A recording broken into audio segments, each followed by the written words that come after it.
You already know the feeling. You're trying to focus on something, work, a conversation, what you were supposed to be doing 10 minutes ago. But your mind keeps sliding back to the same person, the way they looked at you, something they said, a moment that probably meant nothing and you've replayed it 40 times anyway. Your chest feels different. Not painful, just present. Like something is sitting there that wasn't there before. You're not sick. You're not losing your mind. You're doing something your body has been doing for at least 300,000 years. The question is, did ancient humans feel this too?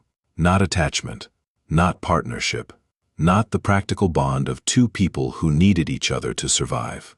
The other thing, the obsession, the inability to think straight, the feeling that one specific person has somehow become more important than everyone else on Earth.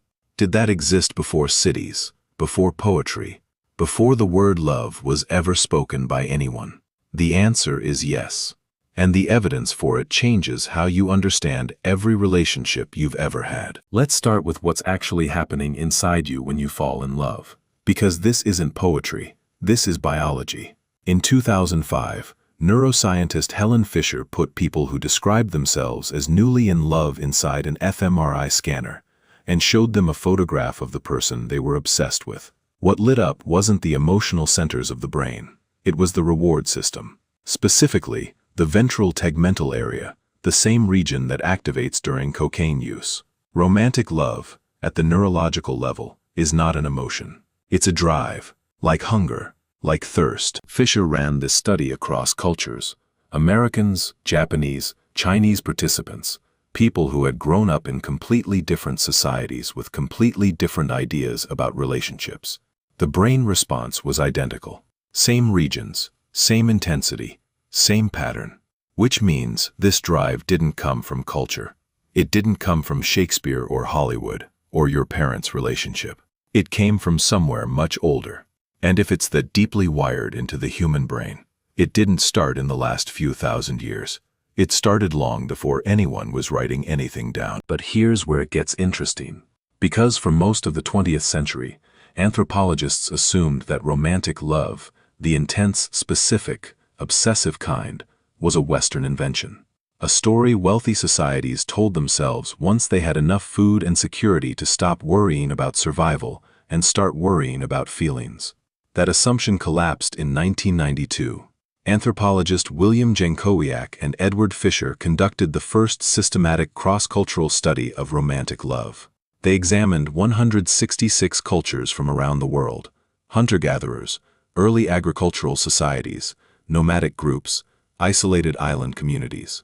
They found clear evidence of romantic love in 147 of them. Not just pair bonding, not just arranged partnership. Romantic love, longing, jealousy, obsession with a specific individual, grief when that person was lost. The 19 cultures where they didn't find it weren't cultures without romantic love. They were cultures where the ethnographic record simply wasn't detailed enough to confirm it. Romantic love isn't a cultural invention. It's a human universal, which means it's ancient, which means your ancestors felt it too. Now let's talk about what the physical evidence actually shows us. In 2007, archaeologists excavating a Neolithic site near Mantua, Italy, discovered two skeletons buried face to face, arms around each other, foreheads touching. They had been placed that way deliberately, arranged by whoever buried them to face each other in death the way they presumably faced each other in life. The burial dates to roughly 6,000 years ago. This wasn't a practical decision. You don't bury two people locked in an embrace because it's efficient. You do it because it meant something. Because the people doing the burying understood that these two people belonged together and wanted that preserved. In Siberia, archaeologists found a 30,000-year-old burial site containing the remains of a man and a woman placed side by side, covered in thousands of hand-drilled mammoth ivory beads that would have taken someone hundreds of hours to produce. The care, the labor, the deliberate placement, this was grief. This was someone marking a loss that mattered beyond the practical. But the most revealing evidence doesn't come from burials. It comes from living people. Anthropologist Frank Marlowe spent years studying the Hadza of Tanzania, one of the last remaining hunter-gatherer groups on Earth, living in a way that closely resembles how humans lived for most of our existence. And what he found wasn't a society of practical partnerships and arranged bonds. He found jealousy. He found people who refused to marry the person chosen for them. He found individuals who described specific people as beautiful, as special, as different from everyone else. He found heartbreak. He found a man who walked 2 days into the bush alone after a woman he loved chose someone else. The feeling you have for that one specific person. Ancient humans had it for a specific person too, and it caused them the same problems it causes you. So what did falling in love actually look like 100,000 years ago? You're in camp. A group of 15, maybe 20 people. You know everyone here. You've known most of them your entire life. But there's someone you've started noticing differently. It might have started with competence. In a world without money or status symbols, what you found attractive was skill. A hunter who could track an animal for 6 hours and not lose the trail. A woman who knew which plants were poisonous and which could stop bleeding. Someone who stayed calm when a predator came close to camp. Competence was survival. And survival was attractive. This is still in you. It's why you find capability and confidence magnetic in ways you can't entirely explain. But it wasn't only competence. Anthropologists studying modern forager groups note that physical symmetry, clear skin, and ease of movement were powerful signals, not because ancient humans analyzed them consciously, but because those features indicated health, genetic quality, the likelihood of producing children who would survive. Your brain is still running that same evaluation every time you find someone attractive, whether you know it or not. Then there was the specific thing. The thing that can't be explained by biology or survival. The way someone laughed. The way they told a story around the fire. A gesture. An expression. The particular feeling of being near one person that wasn't the same as being near anyone else. In forager groups, courtship happened largely in public. There were no private dinners, no messages sent in secret, no way to pursue someone without the entire camp being aware of it. Which meant every signal had to be legible. Eye contact held a beat too long.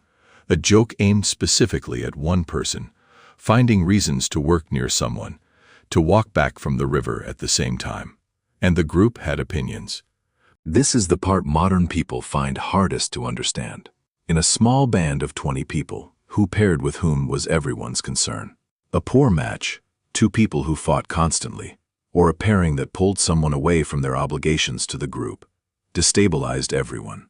Elders advised, friends intervened, families negotiated. But here's what the ethnographic record also shows. People defied all of it anyway.